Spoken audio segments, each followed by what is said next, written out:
नमस्कार सभी को। सीक्रेट ऑफ एस्ट्रोलॉजी से आप भली भांति परिचित हैं। अंधविश्वास को दूर रखते हुए और ज्योतिष के सिद्धांतों पर आधारित इस चैनल के माध्यम से आपको ज्योतिष की गहराई, रहस्य और जो ज्योतिष का सच है उसका ज्ञान प्राप्त होता है। क्योंकि आजकल हम देखते हैं कि बाजार में बहुत ज़्यादा अंधविश्वास और टोटके आदि बहुत प्रचलित हैं। तो हम कहेंगे कि आप किसी प्रकार के अंधविश्वास में मत पड़िए, हर चीज़ को अपने ज्ञान से समझिए। क्योंकि हम एक ही बात हमेशा कहते हैं, जो हमसे जुड़े हुए हैं वो सभी जानते हैं कि हम एक बात कहते हैं कि आपका ज्ञान ही आपका गुरु है। इसलिए आप अपने ज्ञान को बढ़ाइए। आप हर फील्ड में कुछ ज्ञान रखिए, आप ज्योतिष का भी ज्ञान रखिए, किसी अंधविश्वास में मत पड़िए। तो इसी के साथ हम आज की कक्षा को प्रारंभ करते हैं। जैसे कि आप जानते हैं कि पिछली कक्षाओं में हमने ज्योतिष को जाना, ज्योतिष के 18 प्रवर्तक जाने और वो कहाँ से ज्योतिष का उद्गम हुआ, वेद में कौन से अंग की संज्ञा प्राप्त है ज्योतिष को, ये जाना, और ज्योतिष क्यों जरूरी है। इन सब विषयों की हमने विस्तार पूर्वक चर्चा की। पर आज की कक्षा में हम जानेंगे कि नक्षत्र, राशि, ग्रह और भाव, जो कि हमारे मैंने 27 नक्षत्र, 12 राशि, 9 ग्रह, 12 भाव लिखे हुए हैं। आज हम इन्हें समझेंगे।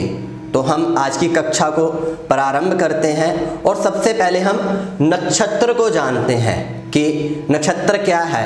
आप लोग सब देखते होंगे कि जो हमारे पुराने बुजुर्ग लोग हैं, या हम भी बहुत बार बोल देते हैं कि पता नहीं मेरा किस नक्षत्र में जन्म हुआ, मेरे साथ कुछ अच्छा होता ही नहीं, जब देखो मेरे साथ हमेशा बुरा होता है। मैं कुछ अच्छा करने के लिए जाता हूँ पर मेरे साथ कुछ अच्छा नहीं हो पाता। और पता नहीं, कहते हैं कि उस इंसान का पता नहीं कौन से नक्षत्र में जन्म हुआ है, वो कुछ भी करे उसके सारे काम सिद्ध हो जाते हैं, अच्छे होते हैं। ऐसा क्या है? तो आज हम उसी नक्षत्र को समझते हैं कि ये नक्षत्र कहते किन्हें हैं। तो हम कहेंगे कि आकाश में स्थित तारों का समूह से जो आकृति प्राप्त होती है, अर्थात वो आकाश में जो स्थित तारों का समूह है, जो वहां से आकृति हमें दिखाई देती है, उसी को हम नक्षत्र कहते हैं। और इसी नक्षत्र को हमने यहाँ लिखा हुआ है 27 + 1 अर्थात 28। 27 नक्षत्र हम पढ़ते हैं। जो हमने ये एक नक्षत्र लिखा हुआ है इसे हम अभिजीत नक्षत्र कहते हैं। जब हम दशाओं की बात करते हैं और गणित की बात करते हैं तो उसमें हमारे यूज में केवल उपयुक्त 27 नक्षत्र ही होते हैं। 28वां नक्षत्र अभिजीत हमारे पास कहाँ प्रयोग में आता है? सबसे ज़्यादा अभिजीत नक्षत्र का प्रयोग जब हम मुहूर्त का विचार करते हैं, नामकरण, गृह प्रवेश, विवाह संस्कार इत्यादि, हम अनेक प्रकार के मुहूर्त निकालते हैं। तो उस अभिजीत नक्षत्र को वहाँ बहुत जरूरी है समझना, क्योंकि वहाँ मुहूर्त के लिए अभिजीत नक्षत्र का विशेष रूप से प्रयोग किया जाता है। तो हम यहाँ पर इन 27 नक्षत्र को ही समझेंगे जो कि हमारे यूज में आते हैं फलित ज्योतिष में, गणित में। तो हमने नक्षत्र को जाना कि नक्षत्र क्या है। अब हम राशि को जान लेते हैं कि ये राशि क्या है। 12 राशि। जब हम राशि की बात करेंगे तो राशि की चर्चा वेद में नहीं है। जैसे जैसे हम आगे बढ़ते गए और वेद को सरल करते गए, जैसे जैसे समय बढ़ता गया और हम इसे सरल करते गए, तो वहाँ पुराणों में हमें इन 12 मेष आदि 12 राशियों की चर्चा प्राप्त है। तो अब इस राशि कहते किसे हैं, अब आप ये भी समझना चाहते होंगे। तो हम फिर वही बात कहेंगे कि आकाश में स्थित तारों के समूह से जो हमें आकृति प्राप्त होती है, अर्थात जब हमारे ऋषि मुनियों ने आकाश की तरफ देखा और वहाँ पर जो हमें एक आकृति बनती हुई प्राप्त हुई, उसी को हम राशि कहते हैं, वो आकृति जैसी हमें दिखी उसी के अनुसार उसका नामकरण कर दिया गया। जैसे कि मेष राशि है, हम पहली राशि मेष राशि की बात कर लेते हैं। तब जब हमारे ऋषि मुनियों ने आकाश की तरफ देखा और उन्हें वहाँ पर मेष अर्थात भेड़िया, जब उन्हें वहाँ पर एक भेड़ की आकृति प्राप्त हुई तो उन्होंने उसका नामकरण मेष कर दिया। इसी प्रकार उन्होंने मेष आदि 12 राशियों का नामकरण किया। और यदि हम नक्षत्र की बात कर लें, पहले नक्षत्र को ही समझ लेते हैं। पहला नक्षत्र अश्विनी होता है अर्थात अश्व। जब उन्होंने आकाश में उस जो पार्ट है हमारा ब्रह्मांड का, उस पार्ट को एक पार्ट में जब उन्होंने देखा तो वहाँ पर एक अश्व की आकृति प्राप्त हुई तो उन्होंने उसका नाम अश्विनी रख दिया। इसी प्रकार भरणी इत्यादि नक्षत्रों का नामकरण किया गया। और अब बात आती है 9 ग्रह।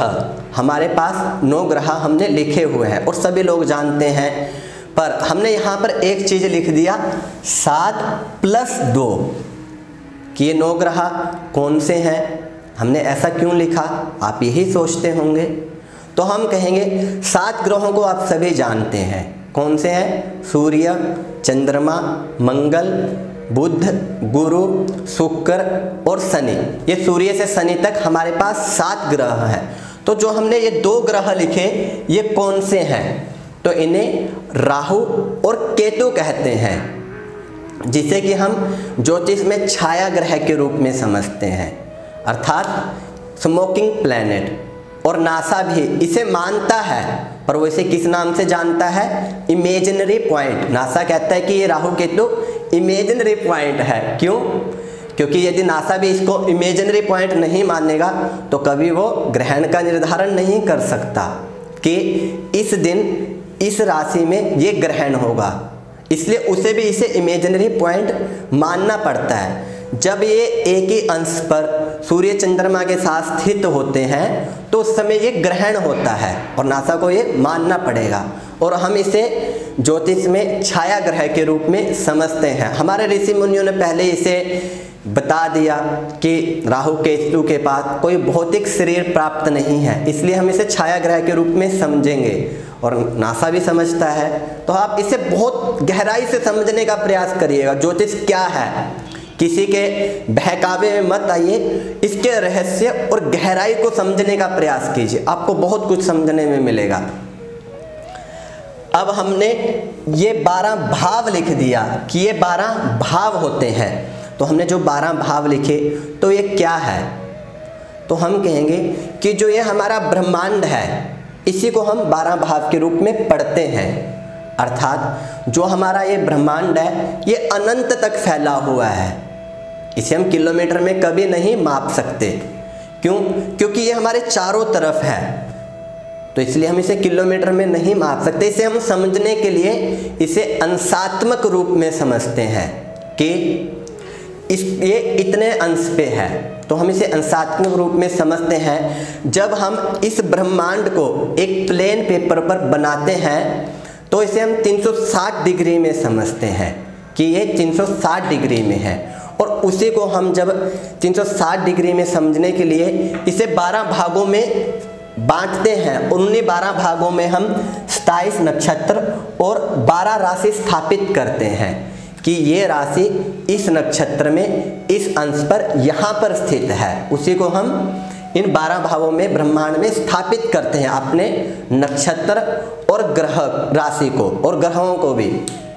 जैसे कि आप एक उदाहरण के लिए समझ सकते हैं, आपने एक घर का निर्माण किया, आप घर में एक ड्राइंग रूम बनाते हैं, रूम बनाते हैं, स्टडी रूम बनाते हैं, मास्टर बेडरूम बनाते हैं, पूजा रूम बनाते हैं, किचन बनाते हैं, इत्यादि अनेक प्रकार के आप रूम बनाते हैं। जब हमारा घर बनकर कंप्लीट हो जाता है तो हम क्या करते हैं, हर चीज़ किचन पर ही स्थिर रहता है। वो ऐसा नहीं कि यहाँ पर किचन है तो उसे उठा के मास्टर बेडरूम में शिफ्ट कर दिया, नहीं, वो अपने स्थान पर स्थिर रहता है। इसी प्रकार जो हमारे ये 12 भाव हैं ये भी अपने स्थान पर स्थिर रहते हैं, ये कभी परिवर्तित नहीं होते। इनमें जो हमारी ये 12 मेष आदि राशि हैं ये परिवर्तित होती रहती है, पर जो हमारे भाव हैं वो स्थिर रहते हैं। जब भी हमें कोई प्रश्न आता है कि मैरिज से संबंधित, चाइल्ड से संबंधित, तो हम उसी के अनुसार जिस भाव से उस चीज़ का विचार किया जाता है, यदि हम मैरिज का बात करें, पति पत्नी का, तो हमें पता है कि वो सप्तम स्थान से विचार किया जाता है। संतान का विचार करें तो हमें पता है कि उसके लिए पंचम भाव को देखना आवश्यक है, तो हम उस भाव पर जाकर वहाँ देख लेते कि वहाँ पर क्या प्रभाव है, शुभ प्रभाव है, अशुभ प्रभाव है, किस प्रभाव से वहाँ पर इस विषय में हमें लाभ या हानि प्राप्त हो रही है। इसी प्रकार जैसे हम सबको पता है कि जो हमारे घर में फ्रिज है वो किचन में ही मिलेगा, इसी प्रकार हम अनेक प्रकार की चीज़ों को जानते हैं, उसी प्रकार हम ज्योतिष को समझते हैं। तो हमने इन विषयों को तो समझ लिया, पर आज हम थोड़ा नक्षत्र को जान लेते हैं कि नक्षत्र क्या है। तो हम कहेंगे कि जो हमारे ये 27 नक्षत्र हैं इन्हें समझते हैं। 27, तो हमने ब्रह्मांड को 360 डिग्री में जाना। जब हम इस 27 को 360 में डिवाइडेड करेंगे तो हमारे पास 27 अर्थात 9 बचा, यहाँ 1 आ गया और हमने 0 ऊपर से ले लिया, फिर 9 बच गया। ये हमारे पास 13 अंश अर्थात एक नक्षत्र का हमें 13 अंश प्राप्त हुआ, पर ये हमारे पास अभी भी 9 अंश बाकी है। तो इन 9 अंश को क्या करेंगे, एक अंश का मान, एक अंश को 1 घंटा कहते हैं, तो हम इन अंश को मिनटों में परिवर्तित कर लेंगे।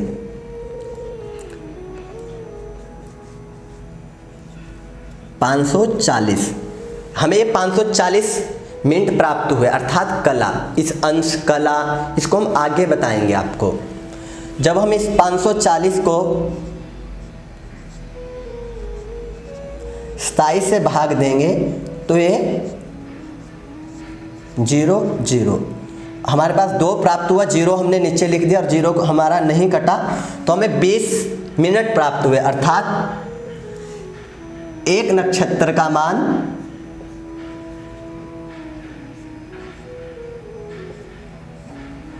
13 अंश 20 कला प्राप्त हुआ, अर्थात ये हमारा एक नक्षत्र का मान है 13 अंश 20 कला।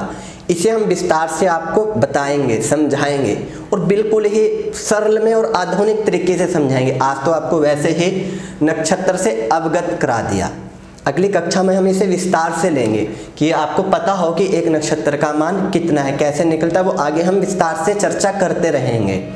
उम्मीद है आपको हमारा ये छोटा सा प्रयास बहुत पसंद आया होगा, और क्योंकि हम सिर्फ एक ही बात कहते हैं कि हमारा एक ही उद्देश्य है ज्योतिष का सच बताना और ज्योतिष का प्रचार प्रसार करना और सब लोगों को अंधविश्वास से दूर रखना। तो इसलिए ताकि हम सब मिलकर ज्योतिष को सुरक्षित रूप से प्राप्त कर सकें और अपने मित्र बंधु प्रियजनों को दे सकें। तो इसलिए यदि आपको वीडियो अच्छा लगा हो तो आप अपने व्हाट्सएप पर जाइए, अपने मित्र बंधु प्रियजनों के साथ शेयर करें, क्योंकि आपके शेयर करने से वो भी ज्योतिष का सच जान सकेंगे और वो आपका दिल से धन्यवाद भी करेंगे। और इसी के साथ शायद उनका लाखों का खर्चा भी होने से बच जाए, क्योंकि वो किसी अंधविश्वास में नहीं पड़ेंगे, ज्योतिष की गहराई से समझने का प्रयास करेंगे। और आपको यदि वीडियो कैसा लगा हो वो कमेंट करके अवश्य बताइएगा। और यदि किसी प्रकार का मन में कोई डाउट है तो आप कमेंट के माध्यम से जान सकते हैं या किसी भी माध्यम से आप हमसे संपर्क कर सकते हैं।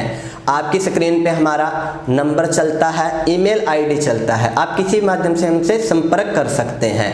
और इसी के साथ चैनल को सब्सक्राइब करें, लाइक करें, शेयर करें, क्योंकि आपके लाइक शेयर सब्सक्राइब करने से हमारे मन में भी एक उत्साह बना रहता है। और हम आपको ऐसा क्यों कहते हैं, ताकि सभी लोग अंधविश्वास और टोटके से बच सकें, इसलिए हम आपको चैनल को सब्सक्राइब, लाइक, शेयर करने को कहते हैं। इसलिए आप चैनल को ये अवश्य करें। उम्मीद है आपको अच्छा लगा होगा। नमस्कार सभी को।